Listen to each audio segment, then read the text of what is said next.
sebagai berikut.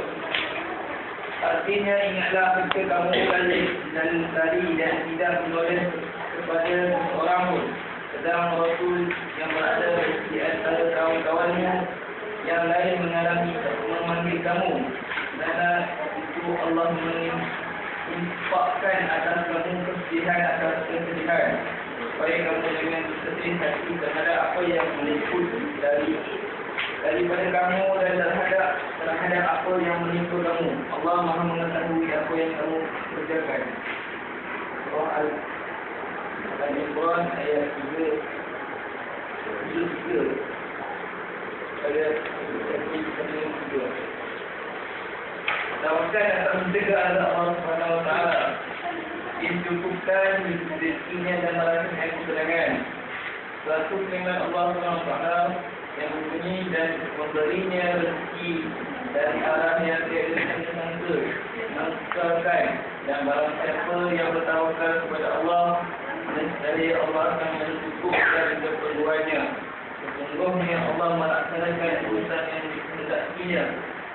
Sesungguhnya Allah telah mengadakan ketentuan dan tidak tertentu.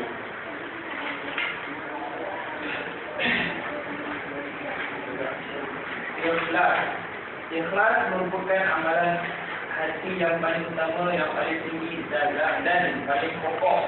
Ikhlas merupakan hakikat yang kunci dakwah kepada para rasul sejak dahulu kala. Ikhlas merupakan istilah tauhid. Orang-orang yang ikhlas adalah mereka yang mengesahkan Allah dan merupakan hamba yang terpilih. Yang mesti dalam amalan berbagai sama dengan kedudukan ruh pada jasad katanya.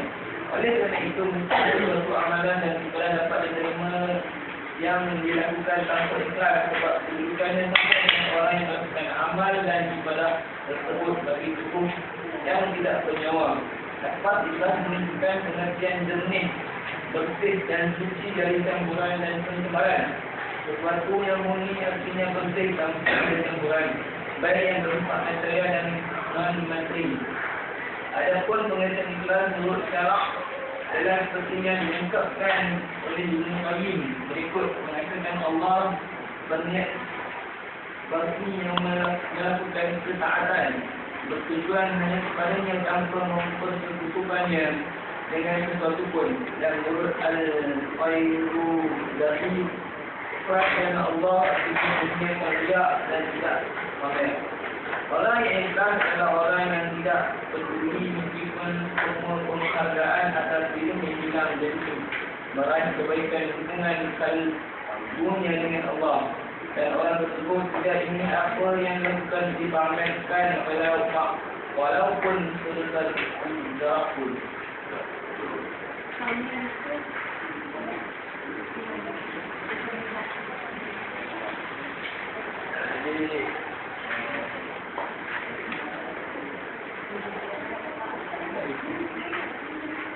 Dan menyebutkannya ayat pembentangan bukan nama dan judulnya apa? Mudah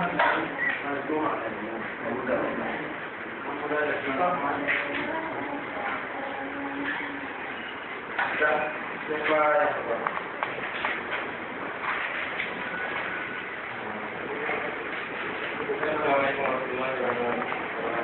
Saya ingin menanyakan, nama saya Azman. Saya ingin menanyakan siapa yang ada di dunia ya antara tawabah dengan istighfar, Tuhan dan istighfar.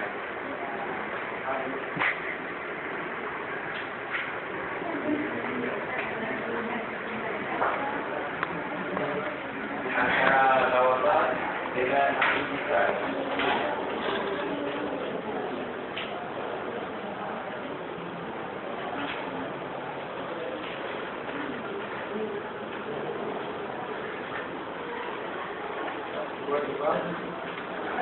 Mungkin warahmatullahi wabarakatuh.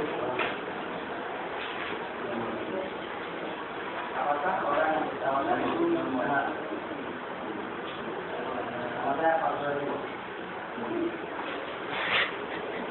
Apakah orang tawakal itu tidak ada jaminan dosanya diampuni oleh Allah? Tawakal itu dosanya diampuni oleh Allah.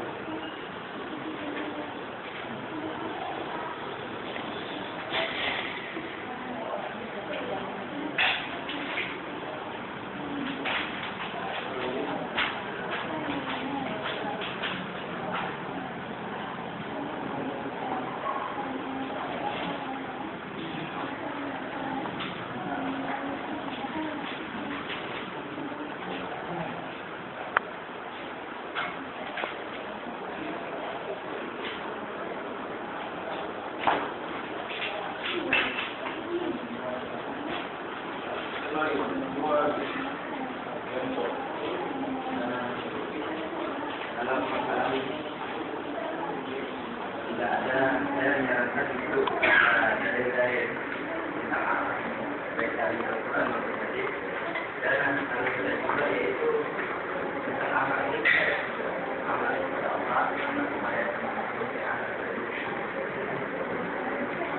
Jadi saya akan mengamalkan. Yang saya tanyakan adalah akhlak terpuji itu kan sesuatu yang dianggap baik itu kan akhlak. Jadi saya baca di sini kan saya baca dulu akhlak terpuji itu adalah jihad. Jihad di jalan Allah Subhanahu Wa Taala. Kalau kita tinjau dalam kehidupan kita sekarang, kalau kita katakan jihad, mungkin orang lain menganggap kita kalau keadaannya kita jihad, orang-orang lain, orang-orang yang selain kita itu menurut kita tidak baik. Nah, akan dianggap teroris, orang yang jihad dianggap teroris. Jadi bagaimana menyikapi permasalahan ini dalam kehidupan?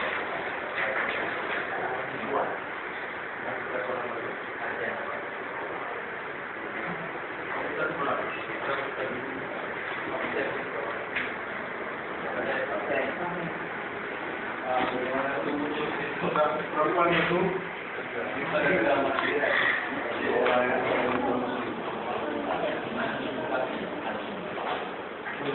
saya jelaskan kepada orang-orang lain.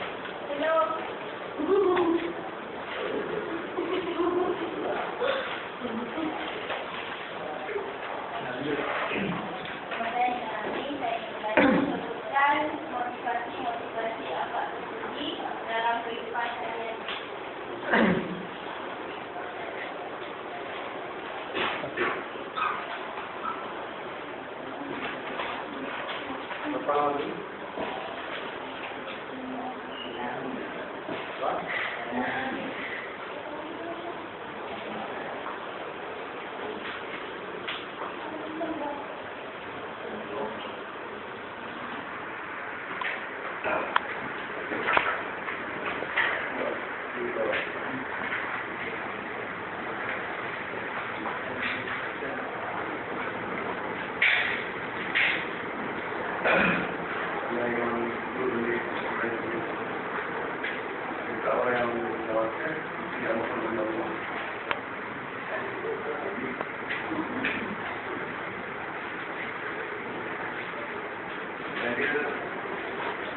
Setelah pada kerjaan yang diusulkan daripada usia 10 Juni akan kita yang menawarkan bila ataupun macam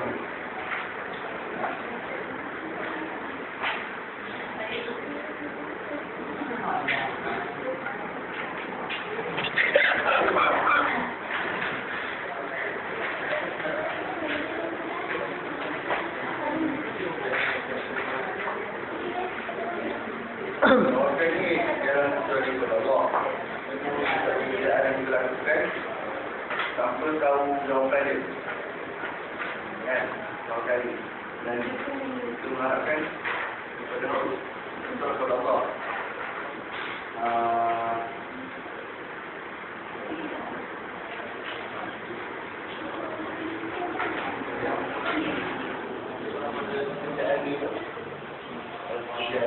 Tidak punya ilmu amal kepada Allah tidak sudah kira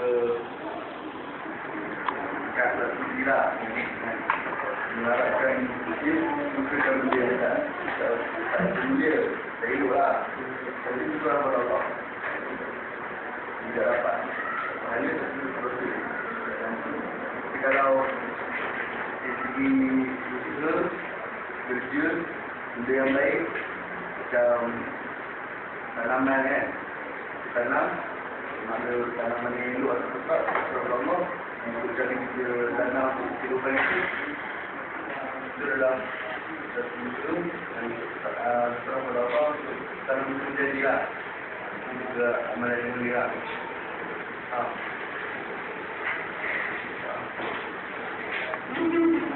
Bagaimana?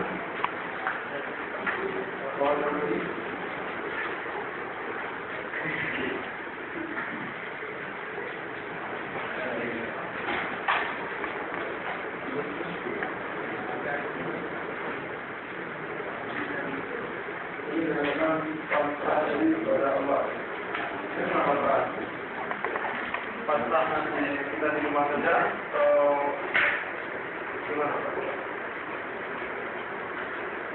Kalau pada itu ada pasrah.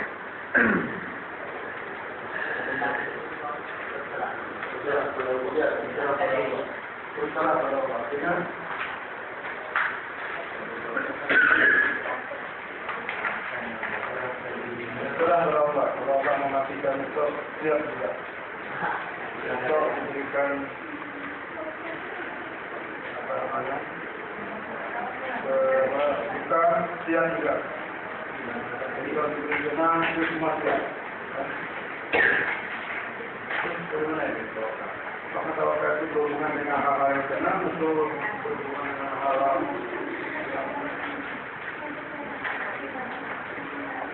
saya bertawakal kalau saya ada mobil. Saya bertawakal kalau ada dapat manfaat. Tidak ada yang mengajar. Bagaimana yang lain? Mungkin Anda pernah baca kitab seperti mana? Apa yang ditawakal? Menjalankan semua perintah Allah. Bukan Allah. Berkenaku yang lain bagaimana? Jadi kalau menjalankan perintah Allah, seorang yang sudah menjalankan perintah Allah. Berarti tidak ada orang yang doa lagi. Sudah tak? Kita berkali orang doakan. Ya. Tidak ada. Semua mengharap. Semua mengharap kelebihan diri. Tapi kalau demikian tidak ada tawakal. Tawakal ini hanya sifatnya teoretik saja. Ini mati kan nanti. Ayolah kita mau cari tawakal. Bisa nggak saya mau tawakal itu? Lagi kita tawakal. Makanya kita semua ceramah, semua yang tahu hal-hal yang baik itu perlu dilihat. Saya Pak meningkatkan tawakal. Tawakal itu tidak bisa disebut. Jadi saya nanti pulang tawakal. Belum tidak. Biasanya tawakal ini dipicu oleh ketentuan. Biasanya orang ceramah itu, kalau dia yang ceramah itu sesuai dengan hati kita, maka kita pulang ke tawakal. Coba lihat, ada guru sama murid, dia minta tampilnya luar biasa. Kenapa? Dia cocok dengan pikiran guru. Jika dia tawakal, dan sifat saudara datang meminta saya murid itu murid-murid yang ke sana jangan mencintai guru. Akhirnya mereka semua bertawakal. Tidak pikir tentang dunia ini. Soal besok pikir itu urusan besok. Urusan hari ini saya begini, hari ini minta ilmu saya masih ada guru. Ya, saya punya lagi lah, saya nggak tahu. Tapi mereka kok tahu. Jadi mereka ini orang-orang yang akan tawakal. Kita ini orang-orang yang mempelajari tawakal, tapi tidak pernah tawakal. Kan begini maksudnya. Karena kita sering mempelajari tawakal, orang di sana nggak pelajari tawakal, tapi langsung pelajari apa itu salat, apa itu zikir, apa itu puasa, apa itu haji. Itu dipelajari, kita pelajari tawakal. Masa sih enggak? Orang sana nggak pelajari tawakal, itu urusan lain. Yang penting saya mau salat, tawakal itu mau dapat ilmu banyak. Saya masalah syarat salat itu saya pelajari semua. Hadis, ayat, semua dibuka di sana. Artinya tentang salat itu sempurna, tentang puasa sempurna, tentang syahadat sempurna. Lalu kemudian bertawakal tanpa mengalihkan lagi sudah.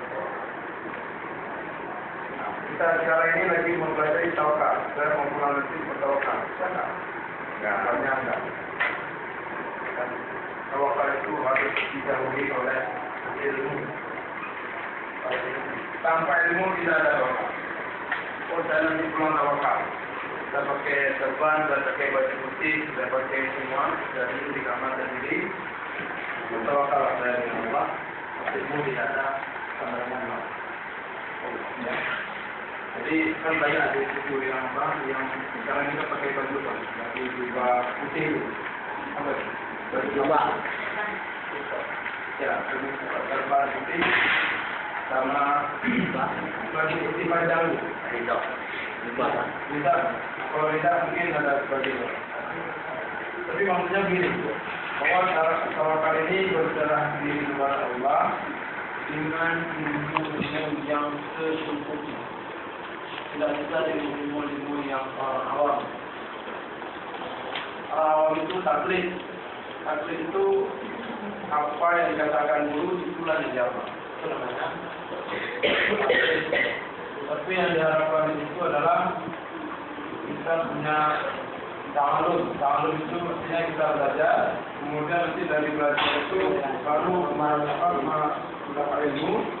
Dari ilmu itu kita menjalankan semua amal, dengan sendirinya kita akan bertawakal. Kemudian datanya sekarang. Ilmu yang ada pada saudara hari ini, ilmu yang paling berapa?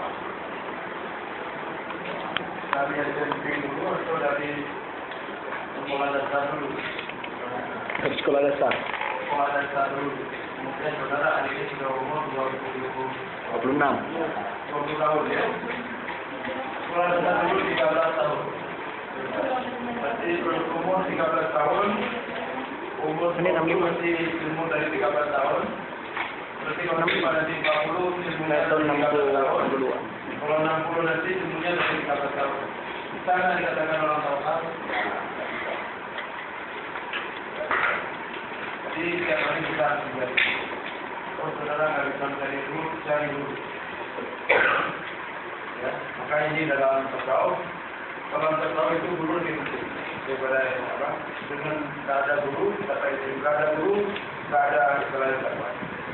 Tidak mungkin saya baca buku pulang ke rumah, punya sebab, ya, kitabnya bukunya besar, saya baca 2 tahun selesai, artinya besoknya lebih besar.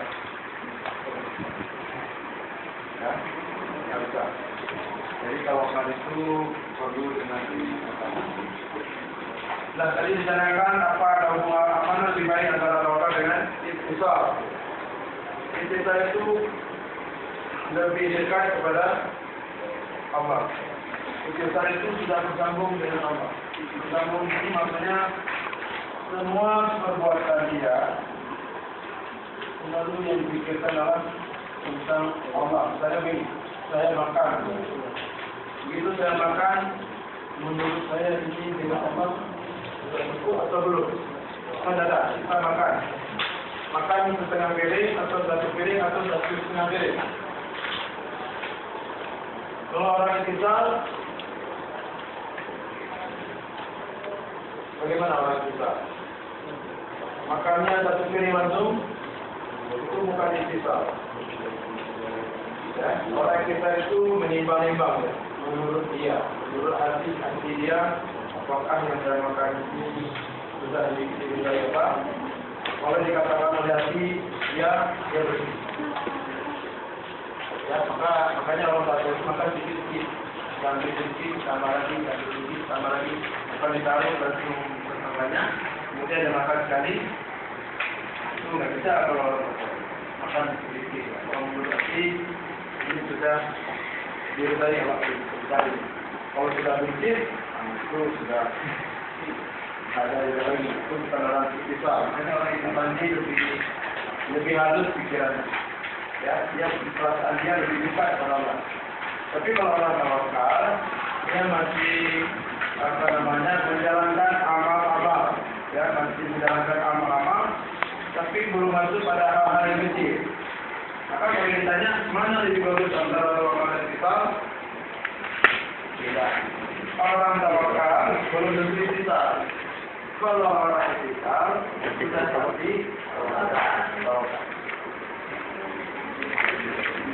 Coba kita pakai saja. Kalau orang istighfar beriman Allah, ini menimbulkan fitnah enggak? Kalau menimbulkan fitnah, dia tinggalkan. Kalau tidak menimbulkan fitnah, dia tinggalkan. Tiba-tiba menurun nanti dia. Benar. Misalnya kan seperti yang saya sampaikan dulu. Misalnya kita berjalan di depan rumah orang, kira-kira menimbulkan fitnah enggak? Ada orang yang tidak suka bisa jalan ke rumah, tapi kalau orang tidak tahu, kalau dia tidak suka, dia tidak jalan. Sampai begitu dia. Ya, itu sudah tahu. Makanya orang-orang tak tahu itu mencari cara-cara yang baik. Itu juga apa? Itu bagian daripada akhlak dan budi. Dan dilanjutkan.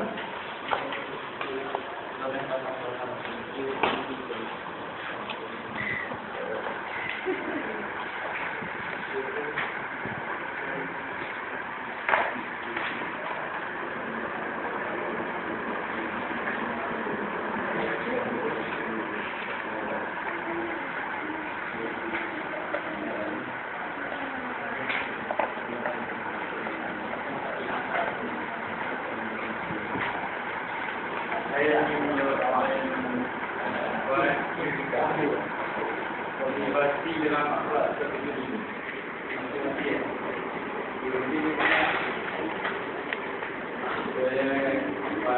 Motivasikan diri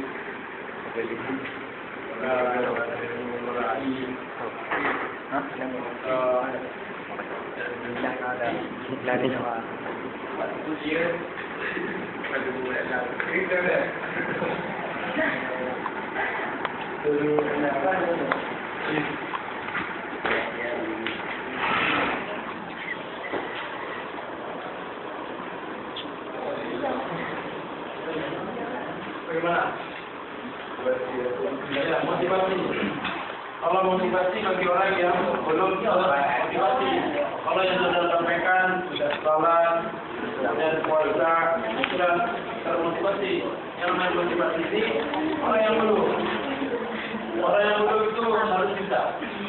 Misalnya orang yang belum pernah puasa COVID atau orang yang mencoba meningkatkan akhlak seperti, nah itu bagaimana? Kalau sudah salah, itu sudah berpuasa.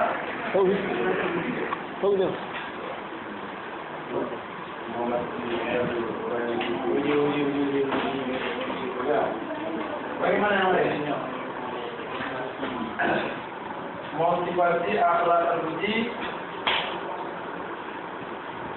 dalam kehidupan sehari-hari. Saudara merasa nggak ada akhlak terpuji? Hari ini bangun pagi, makan, pergi di sini, sudah belajar, ada nggak akhlak terpuji?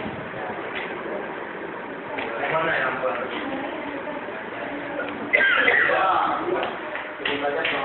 Belajar, kemudian jumpa kawan, ada teman kawan. Kenal, Jadi salah ada apa yang dikatakan dengan kawan? kenal ilmu. Belajar tentang agama bola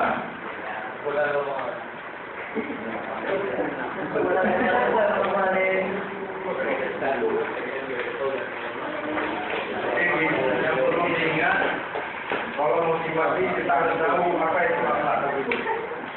Ya, akhlak terpuji